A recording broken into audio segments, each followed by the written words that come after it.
Hi friends, ఇదిగో మనకు పొద్దాడి గోల స్టార్ట్ అయింది. ఒక గోల అయింది, ఇక 2 గోళ్ళు వెళ్ళిపోయినాయి. అప్పుడు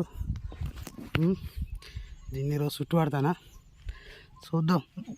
దీన్ని మనం 4 వారం రోజులు 3 మాటలు ఎక్కితే 100% కళ్ళు దిగుతాయి అనుకుంటాను. ఇది లండుతాడు, అందుకే ఇంత తొందరగా వెళ్ళింది. తొందరగా వెళ్ళింది కాబట్టి ఇది పారుతుందని అనుకుంటాను. పోయినసారి కూడా ఒక 3 years బ్యాక్ ఇట్లనే వెళ్ళింది ఇదే టైంలో, దసరా పండుగ రోజు. అది చిన్న బతుకమ్మ రోజు దీనికి నేను 3 పెద్ద బాటిల కళ్ళు పడిచినప్పుడు.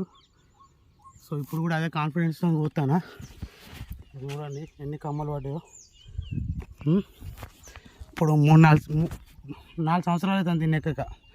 అదే సంవత్సరం బారిన తర్వాత ఇంకా వార్తలే నిడిచిపెట్టిన.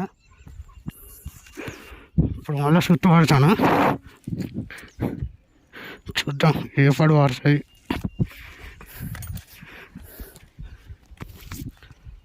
ఒక లైక్, ఒక సబ్స్క్రైబ్ కొట్టండి, ఏమైనా కామెంట్ పెట్టండి మన గౌడన్నలు, ఇది పారుతుందా పారదా అని. చూద్దాం. వాతావరణం అయితే ప్రజెంట్ మంచిగా ఉన్నది. కొంచెం చలి ఎత్తే సరిపోతుంది. మంచి ఊర్చు స్టార్ట్ అయింది నైట్లో. ఒక 4 రోజులు కష్టపడితే ఏమన్నా ఒక బాటిల్ కళ్ళు దొరకవచ్చు అని నా అభిప్రాయం. ఓకే ఫ్రెండ్స్, మొత్తం కంప్లీట్ అయినాక మళ్ళీ వీడియో ఇస్తాను.